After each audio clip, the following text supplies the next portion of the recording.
तर बाप्पाच्या सेवेत गणेश भक्त मग्न आहेत. घराच्या कानाकोपऱ्यात जसं नवं चैतन्य संचारलंय तसाच नैवेद्याचा खमंग देखील दरवळतोय. पाहुयात आपल्या लाडक्या बाप्पासाठी अभिनेत्री सई रानडेनं आज काय खास बनवलंय ते. नैवेद्य स्पेशल मध्ये मी धनुश्री आपल्या सगळ्यांचं मनपूर्वक स्वागत करते. बाप्पासाठी आजचा खास नैवेद्य करण्यासाठी आपल्या बरोबर आहे सुप्रसिद्ध अभिनेत्री सई रानडे. नमस्कार सई, या कार्यक्रमात तुझं खूप स्वागत आहे आणि गणेशोत्सवाच्या तुला खूप खूप शुभेच्छा. थँक्यू. शुभेच्छा तुला सुद्धा आणि तुम्हाला सुद्धा. तर सई, बाप्पाला नैवेद्य म्हणून आज तू खास पदार्थ करणार आहेस. येस. काय आहे त्या पदार्थाचं नाव? बाप्पाला नैवेद्य म्हणून मी आज शेवयाची खजूर घातलेली खीर करणार आहे. वा. आणि खरं सांगायचं तर गणपती बाप्पा येतात तेव्हा आपण गणपती बाप्पांसाठी खास असे नैवेद्याचे प्रकार करतो. पण बाप्पाचं वाहन उंदीर ह्याच्यासाठी असं कधी कौतुक केलं जात नाही.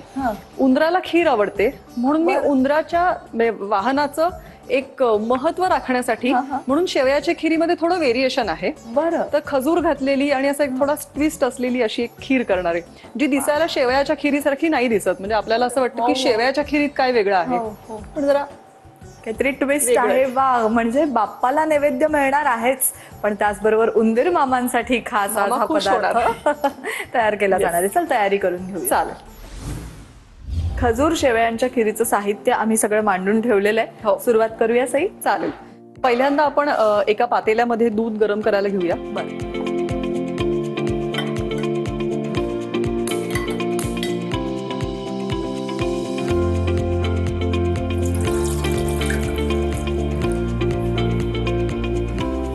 तर दूध एकीकडे गरम होत राहील. बरं. आणि आपण खिरीला सुरुवात करूया. ओके. कारण का आपण शेवया परतायला घेणार, तर आपल्याला दूध नंतर उकळलेलं त्यात घालायचंय, तर तेवढा वेळ जाईलच. येस.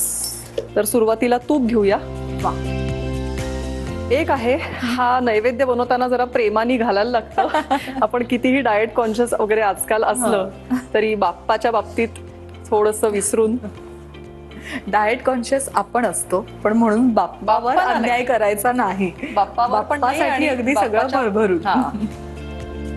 वा. कोणत्याही पदार्थामध्ये जेव्हा तुपाचा वापर केला जातो तेव्हा तूप म्हणजे फक्त आणि फक्त गोवर्धनचंच, कारण गोवर्धन तूप हे तयार झालेलं आहे गाईच्या शुद्ध दुधापासून. हा गणेशोत्सव साजरा करा गोवर्धन घी सोबत. गोवर्धन तूप म्हणजे शुद्ध, सोनेरी आणि दाणेदार. येस. सो आता एका ह्याच्यात आपण तूप घेतलेलं आहे. शेवया घेऊया. या ऑलरेडी रोस्टेड आहेत, ह्याच्याऐवजी साध्या पण घेऊ शकतो.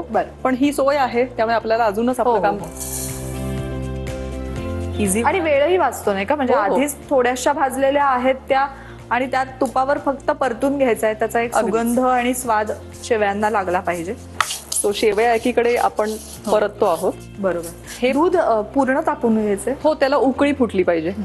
सो शेवया ऑलरेडी रोस्टेड असल्यामुळे त्याला जस्ट एक थोडासा शेक द्यावा लागतो. बरं. हेच करता करता आपण एकीकडे आता थोडीशी दालचिनी पावडर टाकूया. ओके. 1 चमचा टाकणार आहे. बरं. आणि नंतर परत टाकणार आहे. बरं. परत थोडंसं ढवळून घेऊया. बरं. यामध्ये वेलची पावडर वगैरे तू काही घालणार नाहीयेस? नाही, कारण का दालचिनीचा जो स्वाद आहे तो स्वाद आणि त्याचा सुवास दोन्ही इतकं छान कॉम्प्लिमेंट करतं की त्या खिरीला बाकी काही लागत नाही. आता दालचिनी आपण ऑलरेडी टाकली आहे. हा खजूर सीडलेस आहे किंवा मग अख्खा खजूर असेल तर बिया काढून घ्यायचा. तर आता ह्याचे असे तुकडे मोडून मोडून असा टाकायचा. खजुराला स्वतःचाच मुळात गोडवा असतो, त्यामुळे या खिरीला साखर किंवा गोडासाठी काही जण गुळ पण घालतात, तर ते तेवढं घालायची गरज नाही पडत. कारण का ह्याचा एक वेगळा गोडवा खिरीत उतरतो. सो हे घे चमचा. आणि मला वाटतं दूध आपण एकीकडे बंद करूया. बंद करू. उकळी येत आली आहे त्याला. ओके.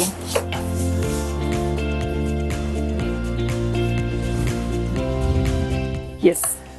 त्यामुळे आता हे बऱ्यापैकी परतून त्याचा शेवयांचा रंग अजून 1% थोडासा गुलाबी झालेला आहे. आणि खजुराचा सुद्धा मी तुला तर जाणवत असेल त्याचा सुवास आलेला आहे. तर आपण दूध उकळलेलं आहे ते एकीकडे ह्याच्यात घालूया. तू सांगा किती घालायचं. हो हो, सगळंच घालायचंय. सगळं घालायचं. हो हो.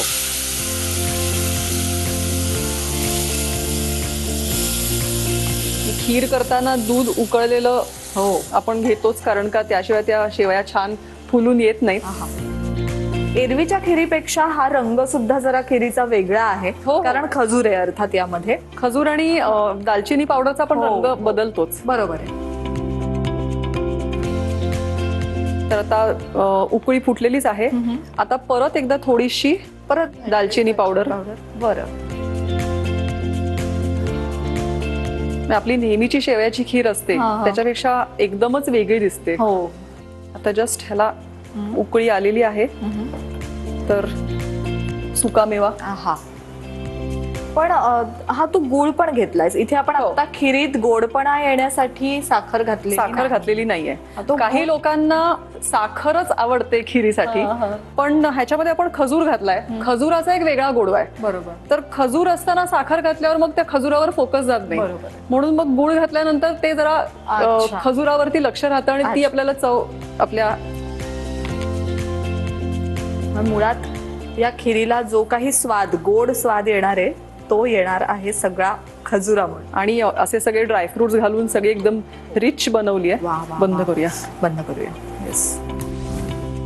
तर खीर तयार आहे आणि एवढं सगळं सजवून आपण बनवली आहे, त्यामुळे आपण खुश, बाप्पा खुश आणि बाप्पाचं वाहन उंदीर. उंदीर मामा सुद्धा खुश. फक्त आता एकच जिन्नस बाकी आहे आणि ते म्हणजे गुळ. गुळ. गुळ थोडासा अगदी चवीपुरता आम्ही जसं सई सांगेल तसंच घालणार आहोत. मात्र थंड केल्यावर जरा थंड होऊन देऊया हा. ही खीर. खीर थंड झालेली आहे. आता थोडासा गुळ घालूया. थोडासा गोडवा अजून वाढवूया. बस. छान ह्याचा फ्लेवर हे झालेला आहे. तर अशी बाप्पांना आवडणारी आणि खास करून त्यांचं वाहन म्हणजे उंदीर मामांना आवडणारी शेवयांची खजूर खीर, घातलेली शेवयांची पण खीर. खजूर घातलेली शेवयांची खीर तयार आहे. आम्ही सर्व करून घेतो.